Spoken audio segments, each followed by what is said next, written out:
Paramashivoham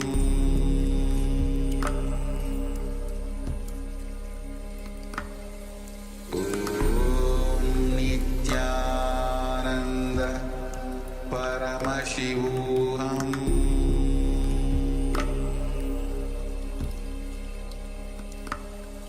Om Nithyananda Paramashivoham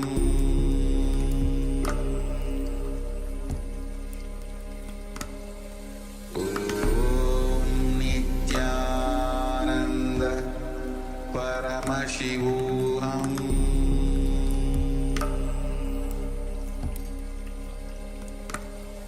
Om Nithyananda Paramashivoham Om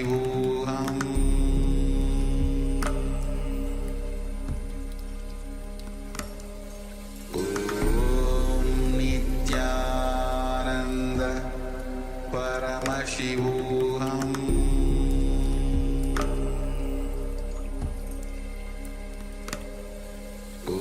Om Nithyananda Paramashivoham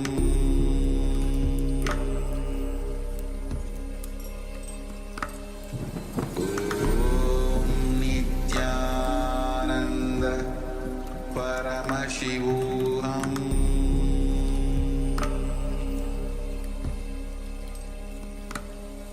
Om Nithyananda Paramashivoham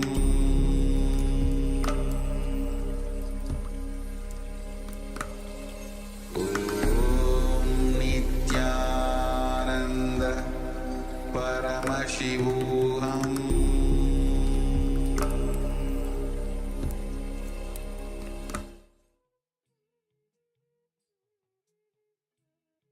Yes, Nithyananda, you can open your eyes now. And let's once again verify the result of our power manifestation. So we request the participants to kindly share everything that the third eye has revealed to you. Scanning our own body and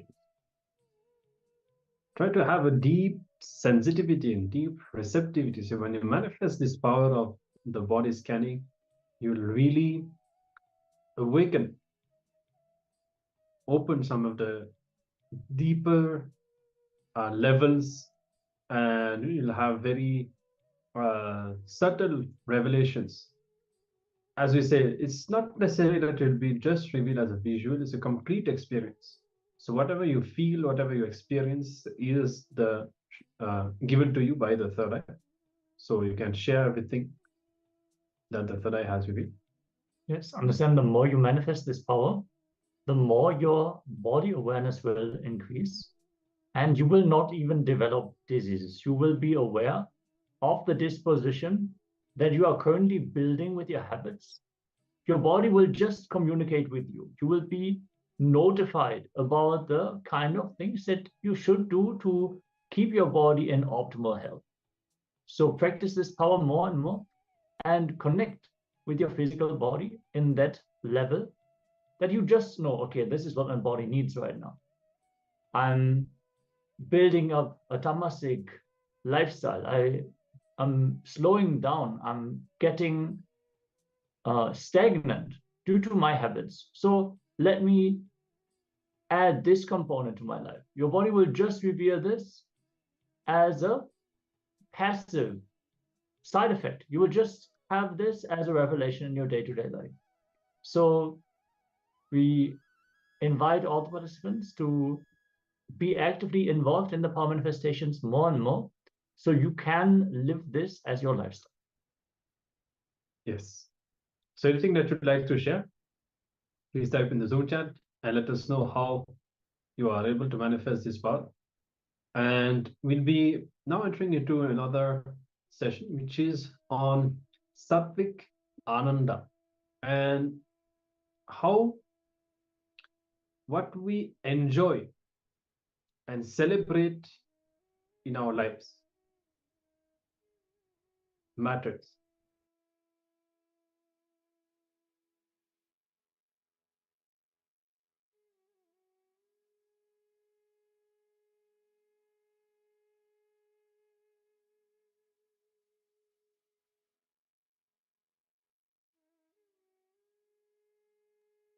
Yes. Sorry, this is going to be the next session. Before that, we'll be learning about how to create our authentic identity.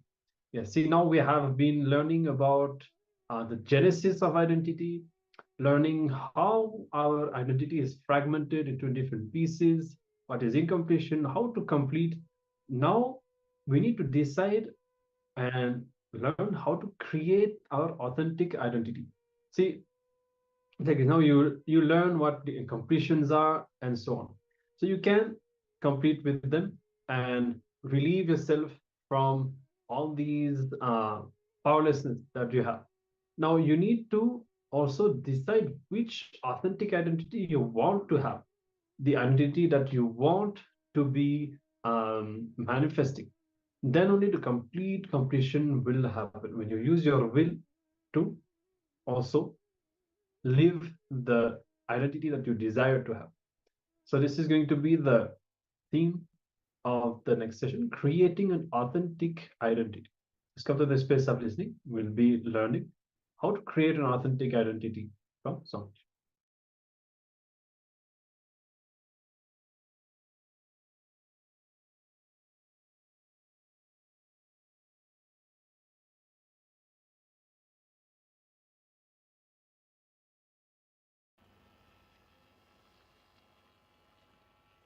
I'll expand on the power of authenticity.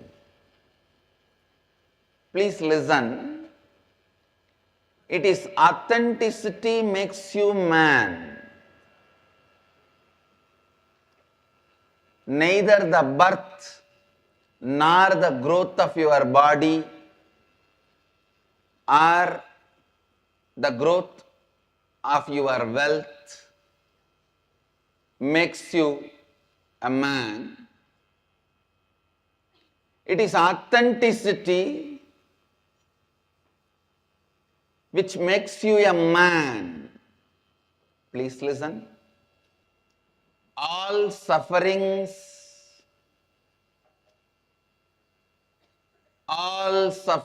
when I say all, I mean capital letter ALL. All sufferings is because you forget your identity again and again and again.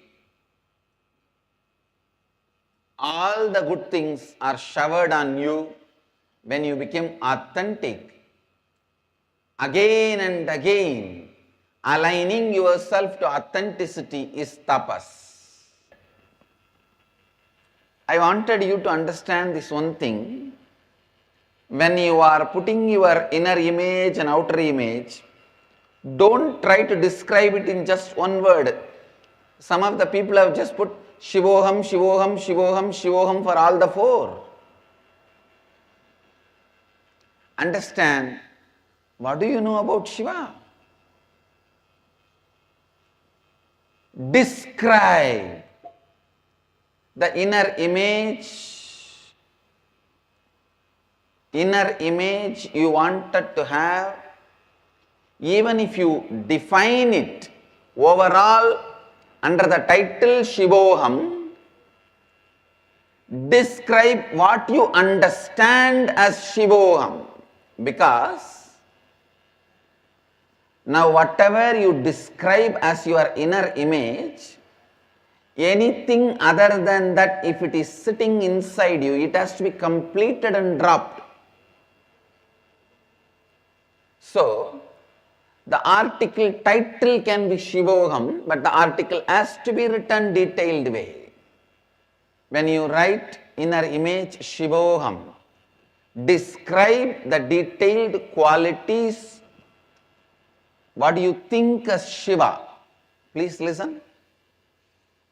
You will not know Shiva as on now, but at least pen down what do you think as Shiva. Let us complete all the incompletions other than your perception of Shiva.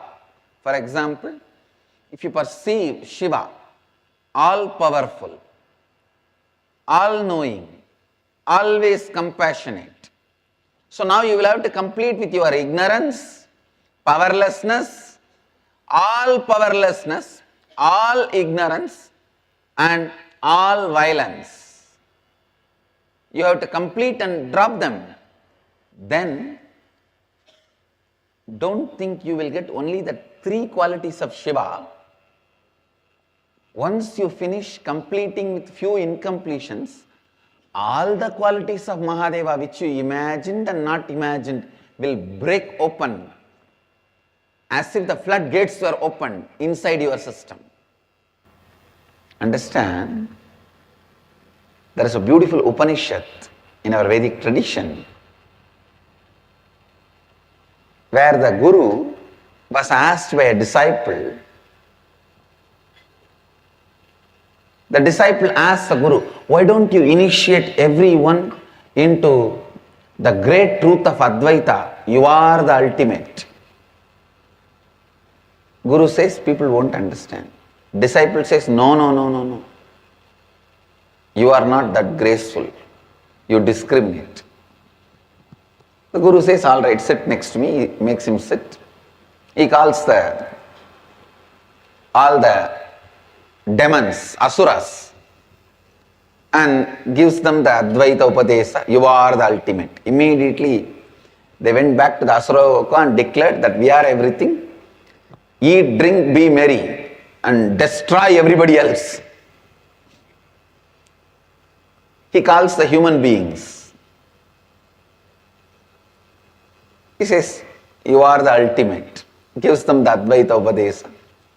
They jump into the planet Earth and say, we are the ultimate, come on, enjoy, have pleasure. Pleasure is life. Pleasing the body is the goal. He calls the matured beings and says, you are the ultimate. They sit in samadhi and get enlightened. Understand, sometimes the same truth, if you don't live it with authenticity, can be dangerous. If you live with authenticity, one truth is enough to completely make you enlightened. The truth about death, either it can make you more and more dharmic and enlightened, or it can make you more and more greedy and lusty. You can say, anyhow I am going to die. Why unnecessarily waste the life? Let me meditate and become enlightened. You can also say, anyhow I am going to die. Why waste life? Come on, let's drink, womanize, be in pleasure. Same truth. With authenticity works in a different way. Without authenticity works in a different way. Without authenticity, you are the ultimate can make you demon. Without authenticity, the spiritual strength or the spiritual teaching which is given to you can make you demon. Only with authenticity it makes you enlightened. Understand? The basic quality for life is authenticity. The first and foremost quality for the life to start in you is authenticity. So describe what is your inner image, elaborate, detailed way, and describe what is your outer image in an elaborate, detailed way, how you want to project you. Describe others' image, how people should perceive you. Describe the life image, how you want to experience life and others. Describe all these four elaborately, because as elaborately as you describe, it will be easy for you to find the incompletions. I am giving you an example.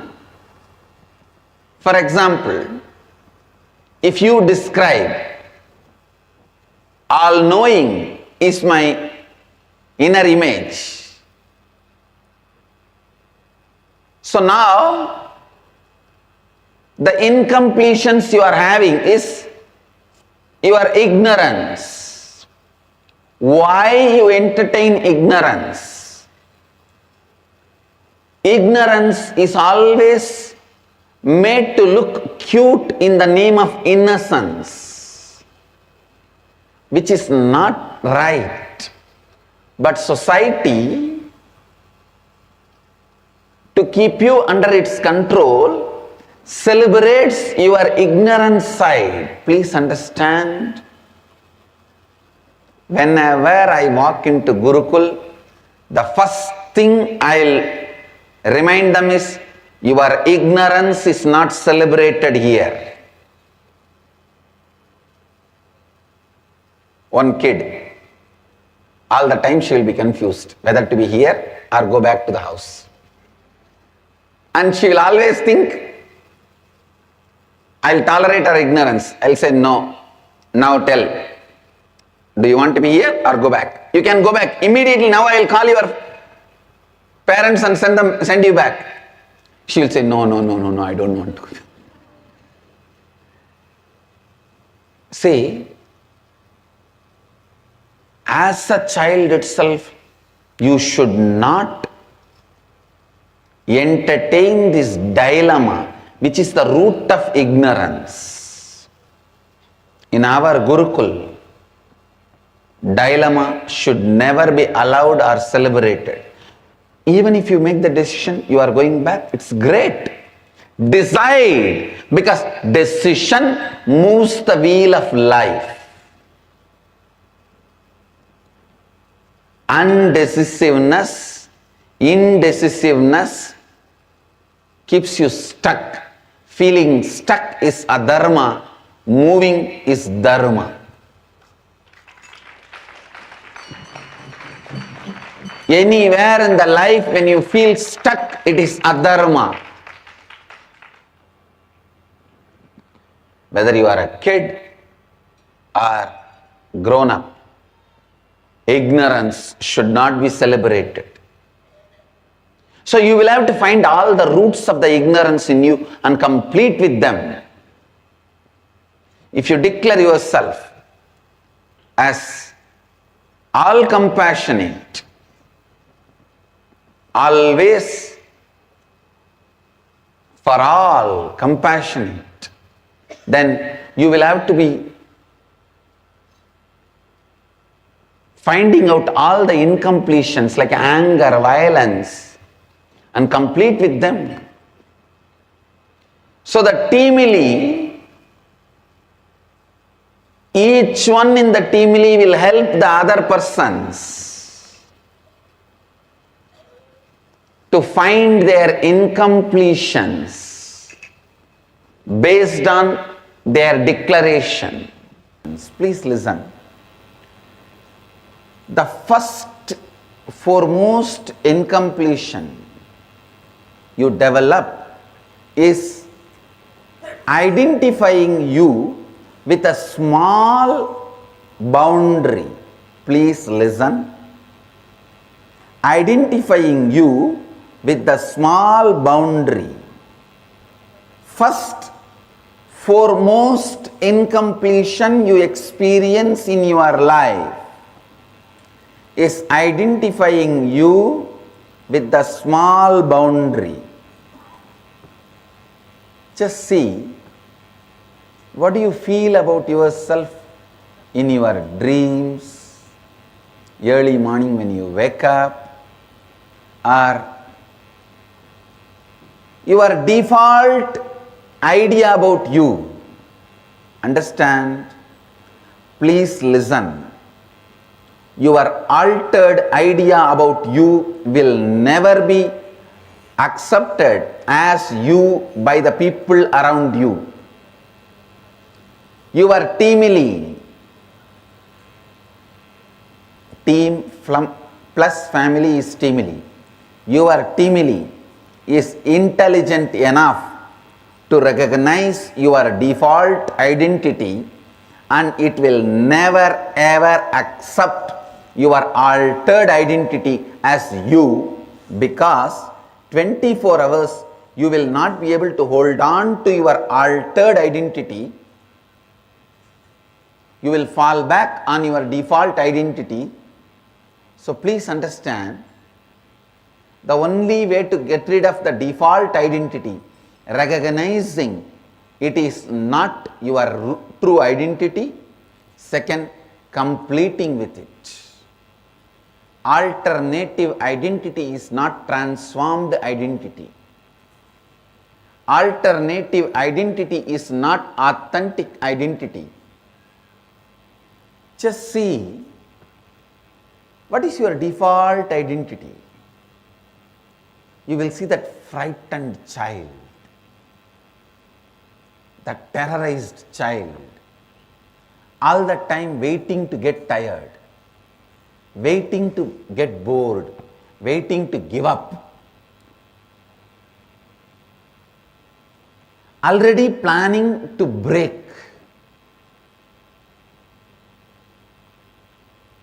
When you start the business, already your default plan is, if it collapses and I go bankrupt, what should I do? When you tie the knot for the marriage itself, if this marriage breaks and ends up in divorce, what should I do? Everything, while you are starting itself, please listen. I am not saying don't be careful. I am only saying don't be foolish. This carefulness of a frightened child is nothing but not even getting out of your cradle. From cradle, you directly want to jump into grave. You do not want anything between the cradle and the grave. If both can be two in one, you will be more happy. Complete that frightened child inside. Actually, if you talk to your teamily and ask the help of your teamily to identify your incompletions and inauthenticities, actually teamily can suggest only your inauthenticities. You only can find the root of incompletions based on the inauthenticity input. Please understand. Identifying your incompletions based on the input from your teamily about your inauthenticities is what I describe, I define in Sanskrit as anava. Anor bhavaha means the feeling of belittled, not being little, belittled. Being can never become little. Feeling belittled. Anava. Anor bhavaha. Please understand. The word anava, we always have a wrong meaning. We portray Ravana or Hiranya, Hiranyaksha, Kamsa, Shishubala to portray Anava. No. Understand? Of course, they are all embodiment of Anava, no doubt, but not the context from which you understand. You always think Anava means showing more than what you are. But Anava means feeling lower than what you are. Only then you start showing more than what you are. Feeling belittled. Please understand. There is a big difference between these two. If you understand Anava as showing more than what you are, you will start doing completely wrong exercise, trying to show yourself as a very humble. Understand? I am defining the whole process. First thing, you clearly pen down your authentic identity. What is your inner image, outer image, life image, and others' image? You pen down properly and declare it to your teamily. Let your teamily pinpoint all the inauthenticities you are having. Why you are not able to achieve your authentic identity? When your teamily points out your inauthenticities, don't fall into incompletion. Now take those inauthenticities and start looking into the origins of that inauthenticity in you. If your teamily says you don't have a love or compassion or trust, don't fall into incompletion. You are not a failure. You might have failed, but you are not a failure. Understand? You might have failed from your birth, but you are not a failure. Because you have a consciousness which is born.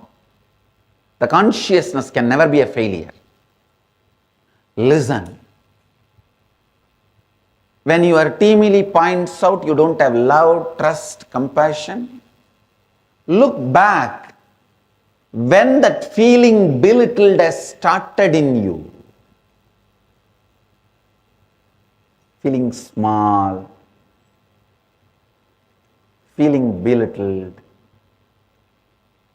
that fear, powerlessness. When that started in you, catch when that Anava started growing in you. Anava, I think I can say one of the best beautiful word to describe the true happening of feeling belittled. Because only when you feel belittled, you show you are big. You try to belittle others.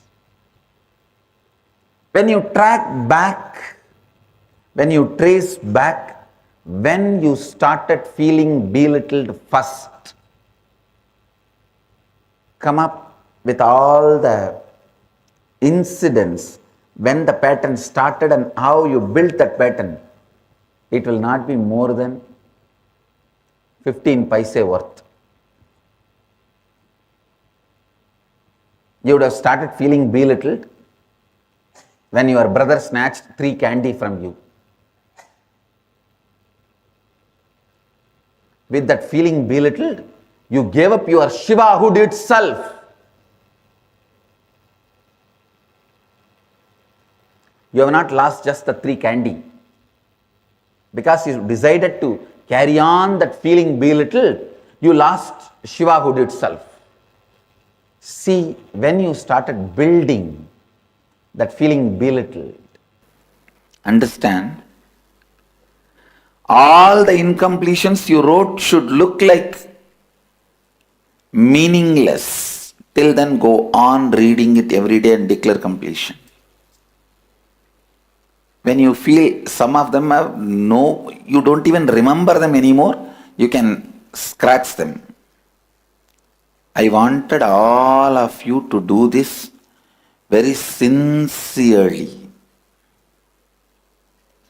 One side, the authentic inner image, outer image, life image, others image.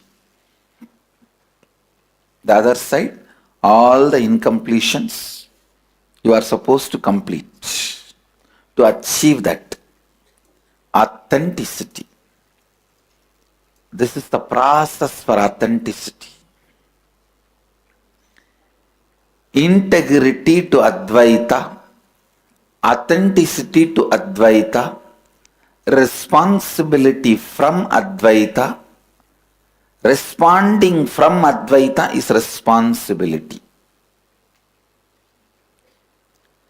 Enriching the world with Advaita, causing everyone to experience Advaita is the goal of me and our Sangha. Understand? Integrity, all of you know, it's very easy and simple. For practicing how it is, I don't know, that is up to you. But for understanding, it is very easy. Authenticity is what we are doing now. The whole process is about authenticity. To bring authentic Advaitic experience into you, this whole teamily exercise. Every day I wanted you to read all the incompletions and declare completion. These incompletions will not have any more power over me. And there are few incompletions maybe like a pain point in you. They will be the pain factor. Complete with them. Complete with them. Because today's satsang is all about the technique, all about the process. So listen. Even you understanding completion is more a decision, less a technique, is very important for you to do it. Even you understanding completion is not much to do with doing, it is less to do with doing, much to do with understanding, deciding. Even you clearly understanding which part is tumor and which part is your body, which is your organ and which is the tumor. That understanding itself makes the tumor powerless. Understand? Tumor also gets power from you. The moment you understand it is not part of you, it loses power over you.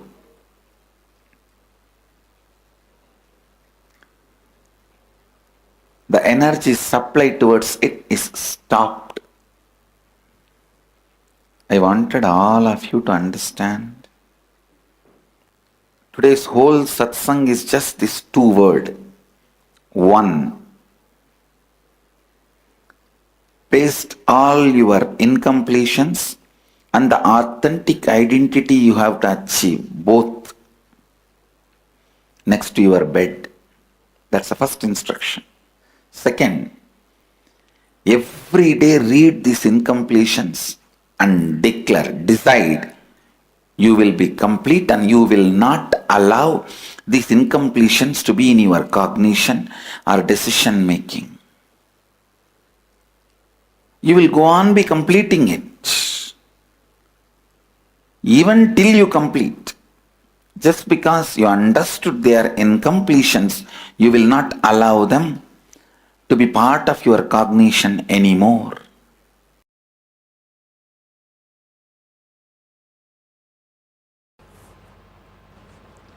So the first thing all of us have to realize, the authentic identity you are building is a spiritual practice. Only from this you can take the quantum jump of beyond identity, the space of beyond identity. We always think, after all, from the bridge, if I am going to jump into the river, why should I build the bridge? But without bridge, if you directly try to jump into the river, you may die by hitting yourself on a rock. From the bank, if you just try to jump into the river, what will happen? You may die on the rocks which are there in the banks. So even to jump into the river, you need to find a right place where you can really swim and enjoy the river. So you need to build a bridge even if you are going to jump into the river. You need to build authentic identity even if you are going to enter into the space of beyond identity. That's the first lesson. Please understand. We should know our problems, only then we can correct it. The practices of building the mind.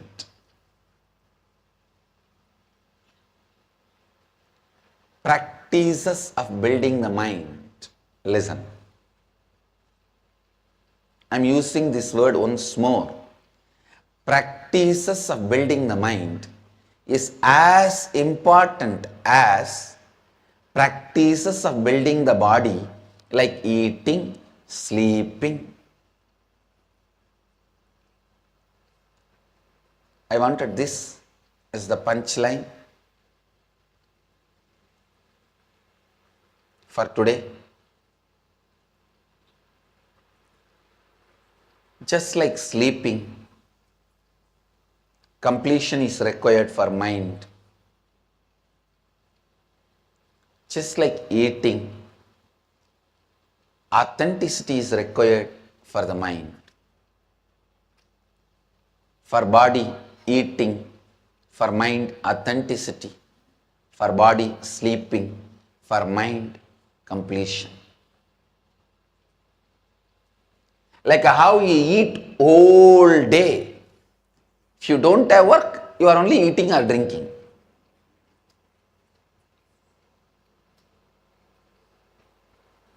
Morning, the moment you wake up, little fruits, 2 bread, 1 cup coffee,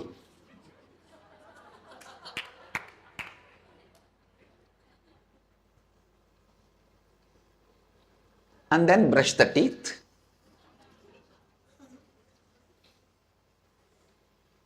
Finish 1, 2, 3. Come back and have just few idlis, hot idlis. Chutney, sambar. And then while you are driving to the office, little French fries and 2, 3 burger. Then the moment you reach the office, Coca-Cola.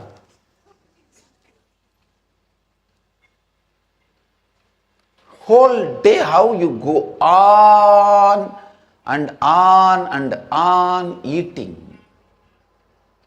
There are some people who just faint the moment they hear about my disciples Nirahara.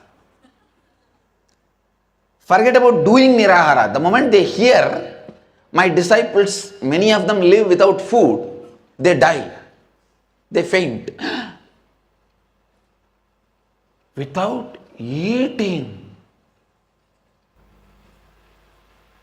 The muscles which are not becoming part of your body only becomes tumor. Your thoughts and actions, words which are not becoming your authentic identity only becomes incompletion. Your incompletions receives energy from you. Your tumor grows from the energy supplied by your body.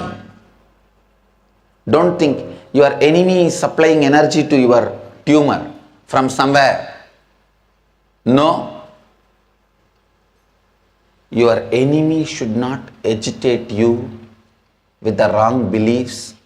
You should agitate your enemy with the right facts. Understand? Never allow yourself to be agitated by your enemies. Be very clear. No enemy can supply energy to your tumor. No enemy can supply energy to your inauthenticity. It is you who supply energy to your inauthenticity. You who supply energy to your tumor. Nobody else. So whole day you will see your thoughts, your actions, your words strengthen the inner image, outer image, others image, life image you want to create. Tuning your thoughts, words, actions to your authentic identity whole day and living is what I call perpetual completion. Listen. Perpetual completion. Whole day, whole night, continuously, perpetually, your thoughts, words, actions, strengthening your authentic identity is perpetual completion. If you want your identity to be very friendly, loving, never ever use a strong abusive word.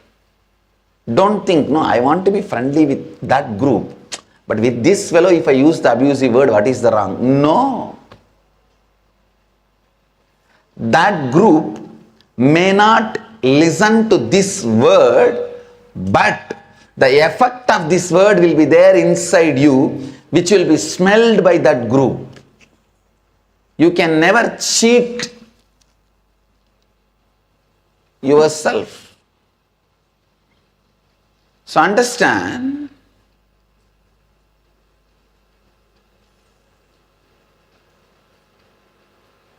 if you think logically,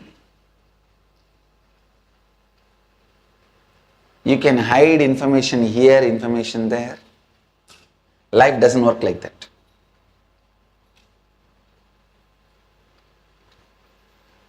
Bring authenticity to your thinking, action, words.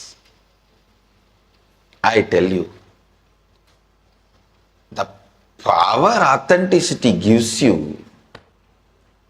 If you are my disciple, if you have lived around me and felt awe by the power I radiate, see, I cannot compare, I cannot give any other explanation, definition. I can only speak from my experience. Please understand, if you are my disciple, if you have lived around me, if you experience the power I radiate, if you have been awed by it, I just want to tell you one word.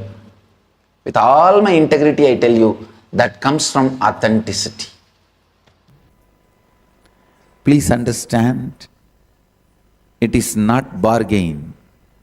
Many times, your insecurity and inauthentic identity is established on what you think as yours. Please listen. The I and mine, these two are the root of all your incompletions. I and mine. People always think the I comes first and then mine happens. No.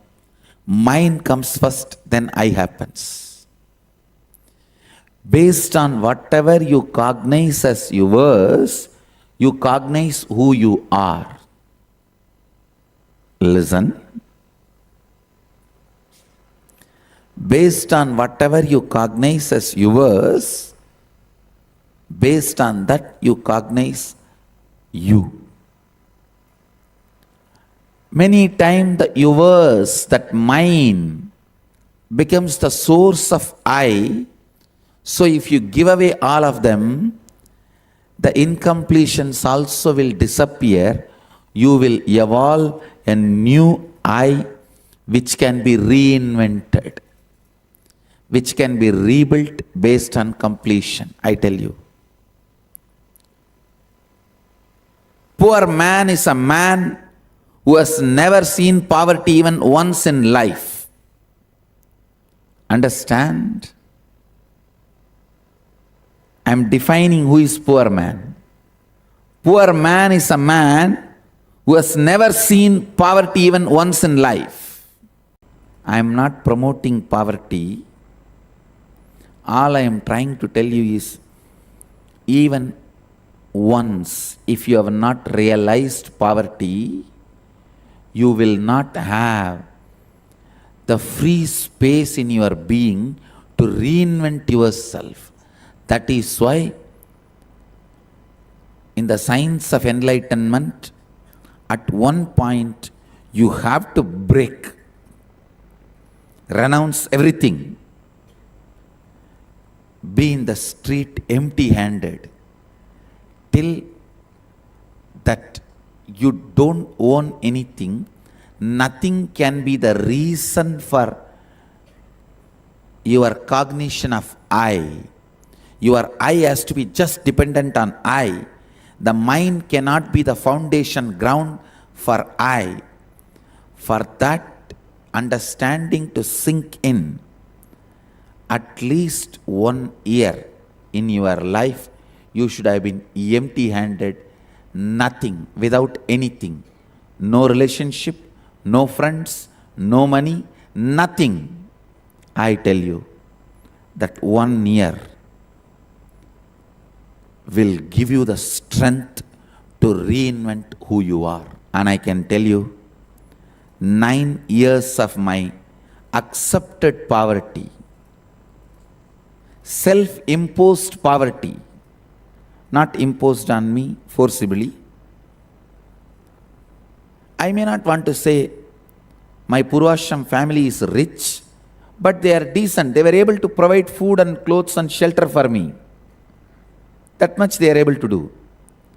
But when I renounced all of that, and family, friends, all the known contacts, everything, that 9 years of self-imposed poverty gave me tremendous space to reinvent myself and rebuild the new I from the space of completion.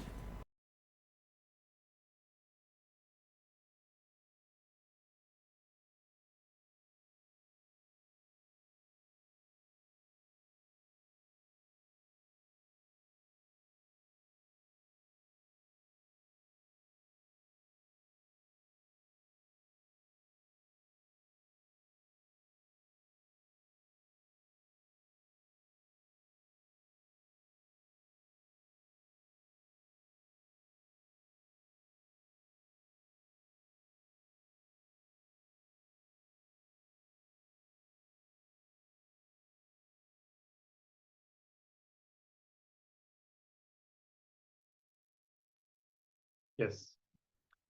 Whatever may have happened in your past, somebody says completion can completely change you. You can completely upgrade yourself, transform.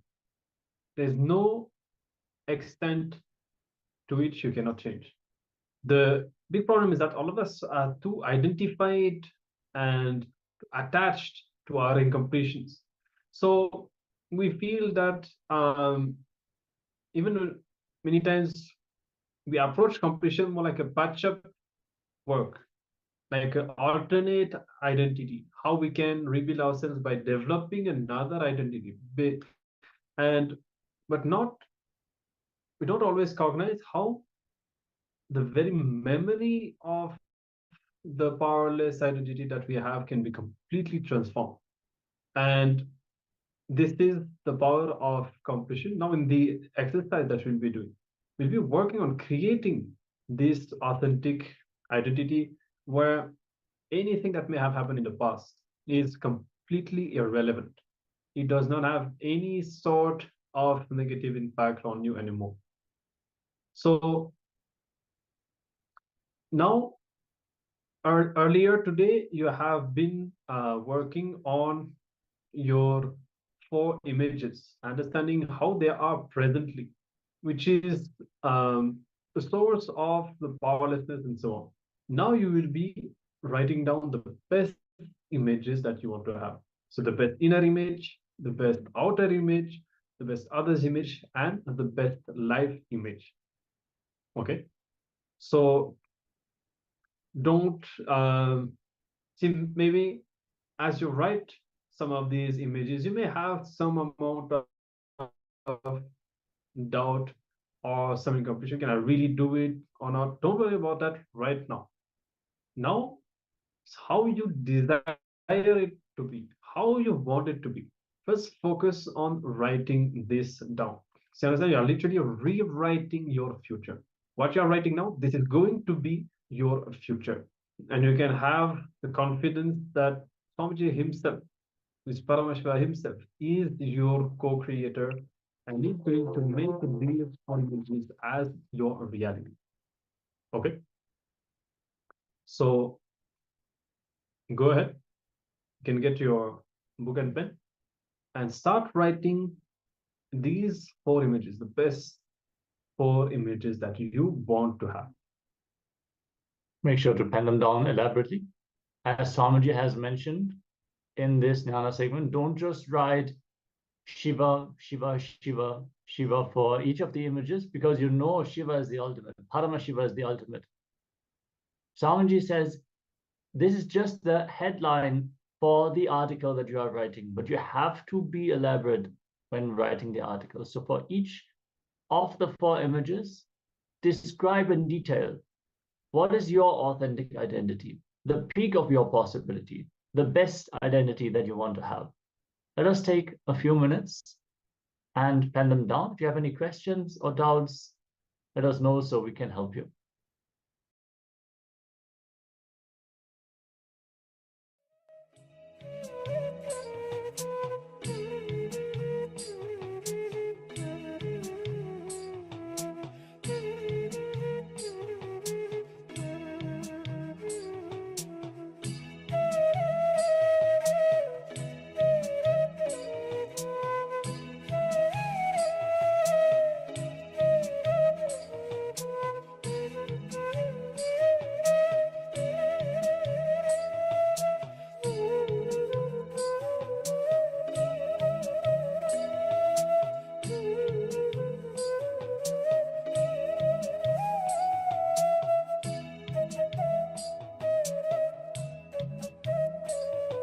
Is your birthright, and you guys are Shaivites. Shaivite means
Yes, have you all finished writing down your authentic identities?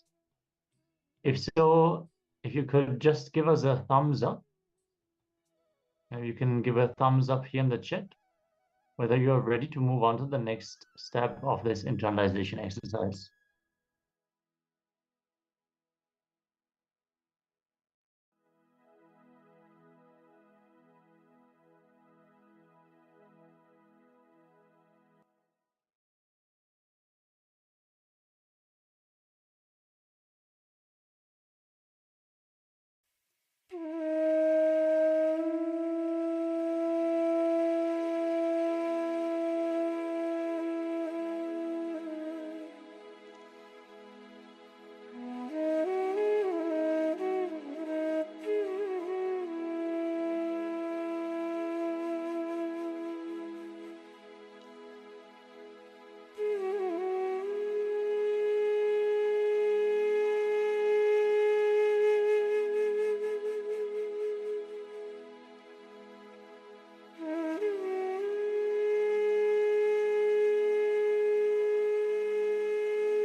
All right.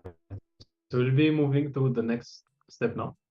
Hopefully you have completed, have finished writing these 4 best images that you want to have.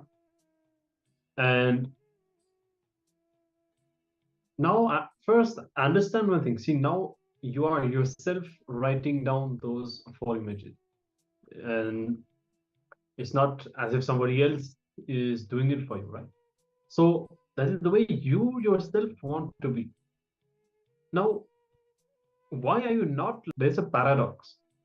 And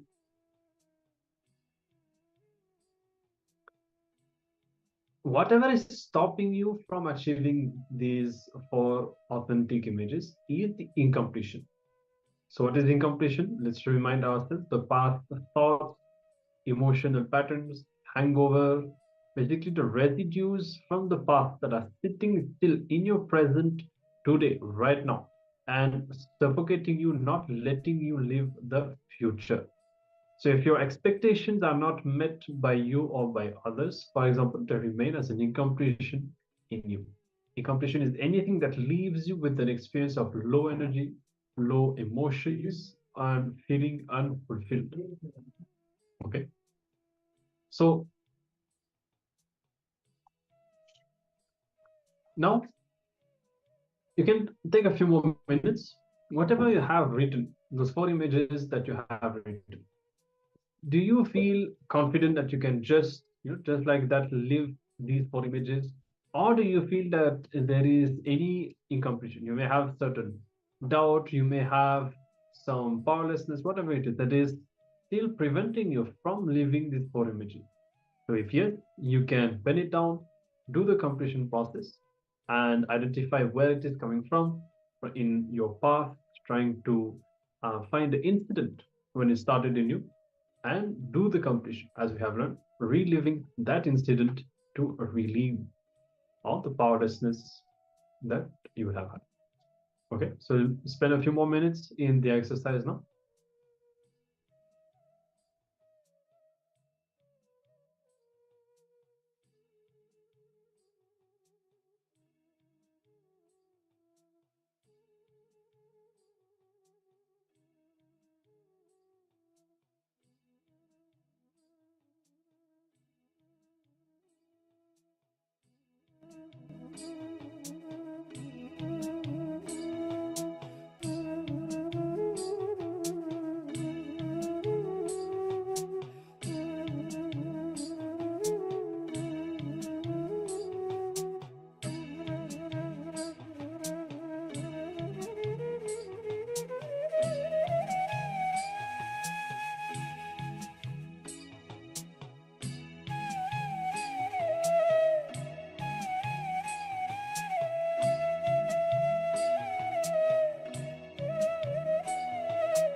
Yes.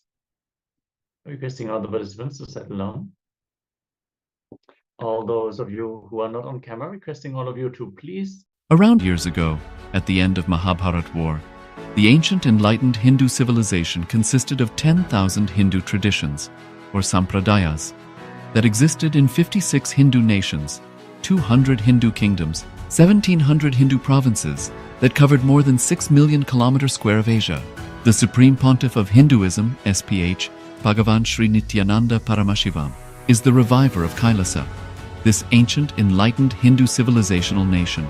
Kailasa is an unbroken cultural, religious, historical, civilizational, and sovereign continuation and revival of multiple of these historical Hindu sovereign states and Hindu ecclesiastical entities.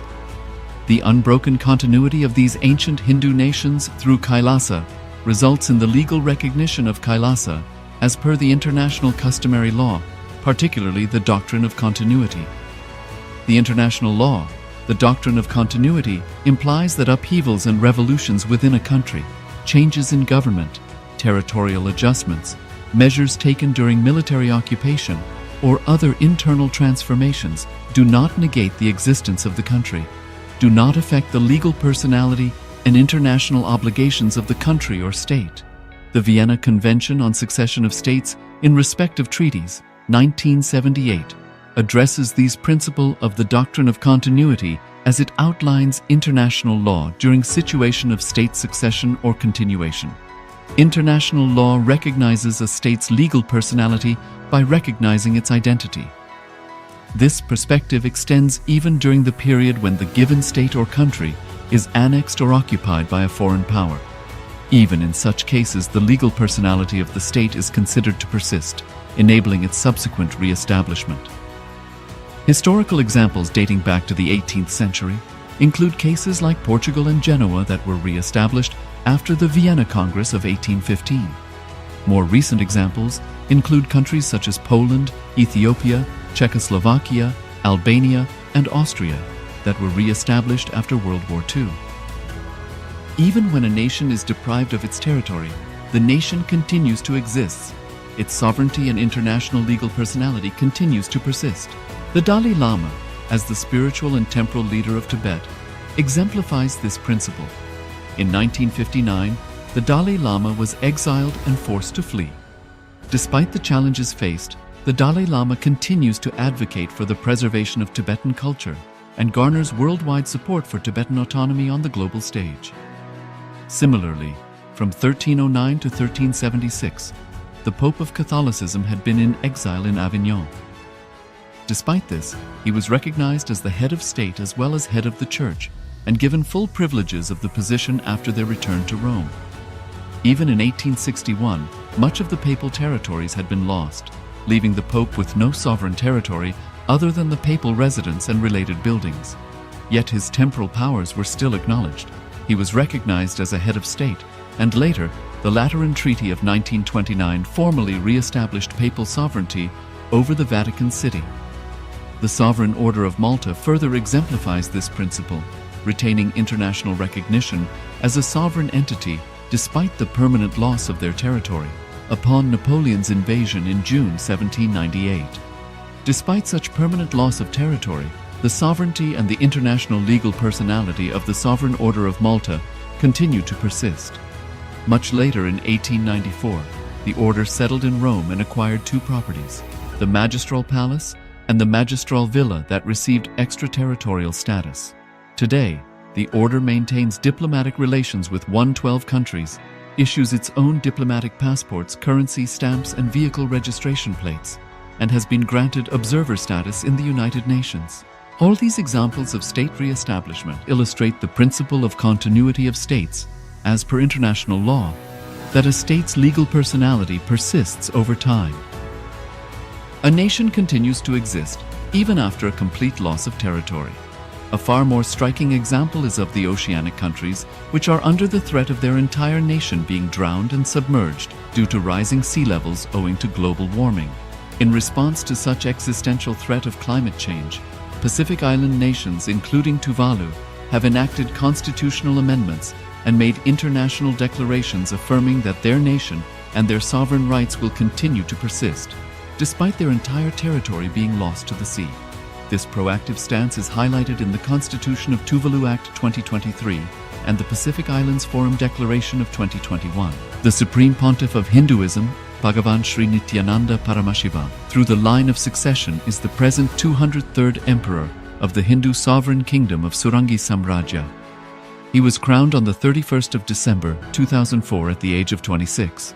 Thus, by very same principles of the doctrine of continuity, through which the international legal personality of Portugal, Genoa, Poland, Ethiopia, Czechoslovakia, Albania, Austria, Vatican, Tibet, Sovereign Order of Malta, and several other nations has been recognized despite having undergone a period of exile, annexation, occupation by a foreign power, or despite loss of territory.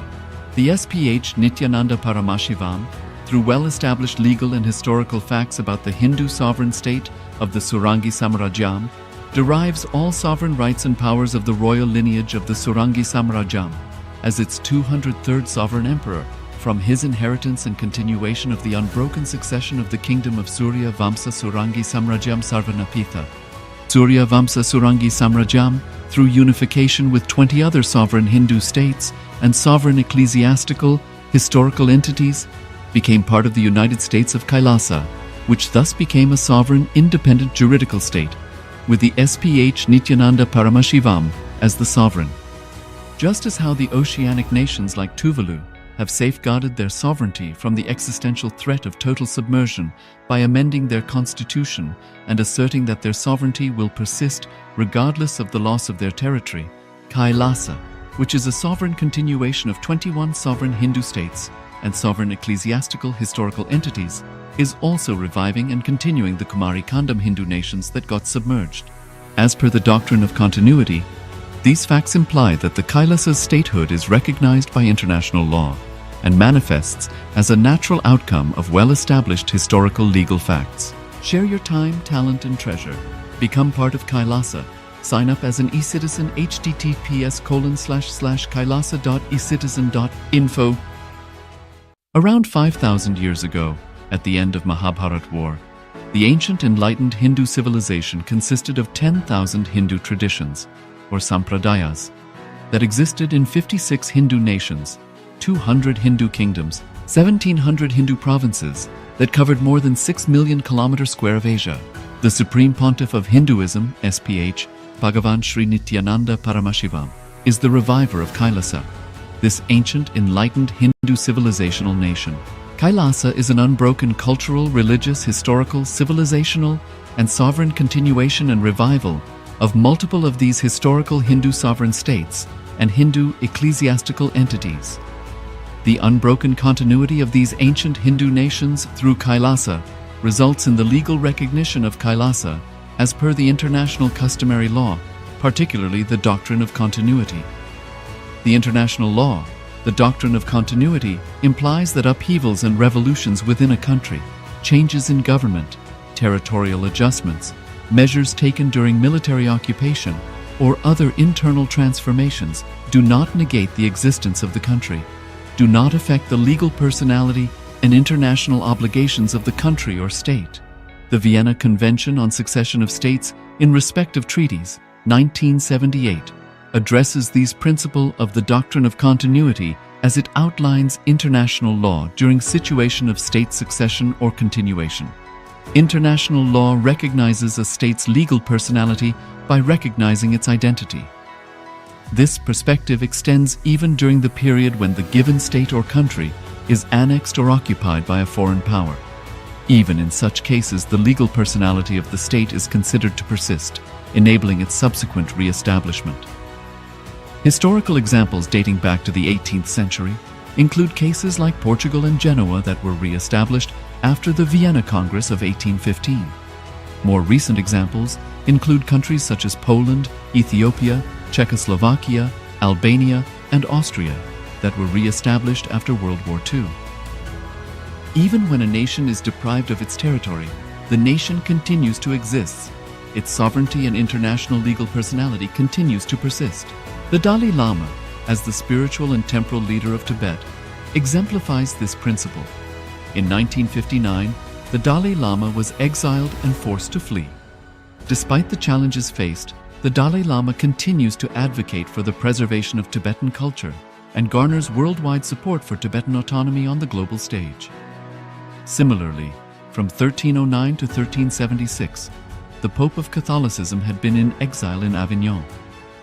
Despite this, he was recognized as the head of state as well as head of the church and given full privileges of the position after their return to Rome. Even in 1861, much of the papal territories had been lost, leaving the Pope with no sovereign territory other than the papal residence and related buildings. Yet his temporal powers were still acknowledged. He was recognized as a head of state, and later, the Lateran Treaty of 1929 formally re-established papal sovereignty over the Vatican City. The Sovereign Order of Malta further exemplifies this principle, retaining international recognition as a sovereign entity despite the permanent loss of their territory upon Napoleon's invasion in June 1798. Despite such permanent loss of territory, the sovereignty and the international legal personality of the Sovereign Order of Malta continue to persist. Much later in 1894, the order settled in Rome and acquired two properties, the Magistral Palace and the Magistral Villa that received extraterritorial status. Today, the order maintains diplomatic relations with 112 countries, issues its own diplomatic passports, currency stamps, and vehicle registration plates, and has been granted observer status in the United Nations. All these examples of state re-establishment illustrate the principle of continuity of states, as per international law, that a state's legal personality persists over time. A nation continues to exist even after a complete loss of territory. A far more striking example is of the oceanic countries, which are under the threat of their entire nation being drowned and submerged due to rising sea levels owing to global warming. In response to such existential threat of climate change, Pacific Island nations, including Tuvalu, have enacted constitutional amendments and made international declarations affirming that their nation and their sovereign rights will continue to persist, despite their entire territory being lost to the sea. This proactive stance is highlighted in the Constitution of Tuvalu Act 2023 and the Pacific Islands Forum Declaration of 2021. The Supreme Pontiff of Hinduism, Bhagavan Sri Nithyananda Paramashivoham, through the line of succession is the present 203rd Emperor of the Hindu Sovereign Kingdom of Surangi Samrajya. He was crowned on the 31st of December 2004 at the age of 26. Thus, by very same principles of the doctrine of continuity, through which the international legal personality of Portugal, Genoa, Poland, Ethiopia, Czechoslovakia, Albania, Austria, Vatican, Tibet, Sovereign Order of Malta, and several other nations has been recognized despite having undergone a period of exile, annexation, occupation by a foreign power, or despite loss of territory.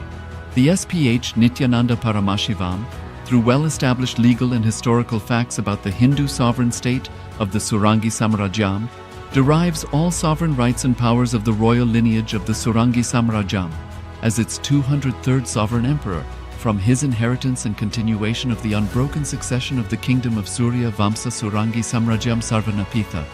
Surya Vamsa Surangi Samrajyam, through unification with 20 other sovereign Hindu states and sovereign ecclesiastical, historical entities, became part of the United States of Kailasa, which thus became a sovereign, independent juridical state, with the SPH Nithyananda Paramashivoham as the sovereign.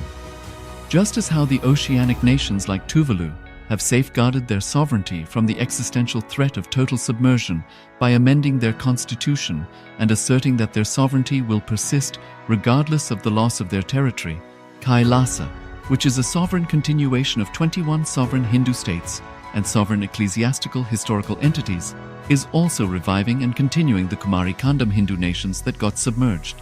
As per the doctrine of continuity, these facts imply that the Kailasa's statehood is recognized by international law and manifests as a natural outcome of well-established historical legal facts. Share your time, talent, and treasure. Become part of Kailasa. Sign up as an eCitizen https://kailasa.ecitizen.info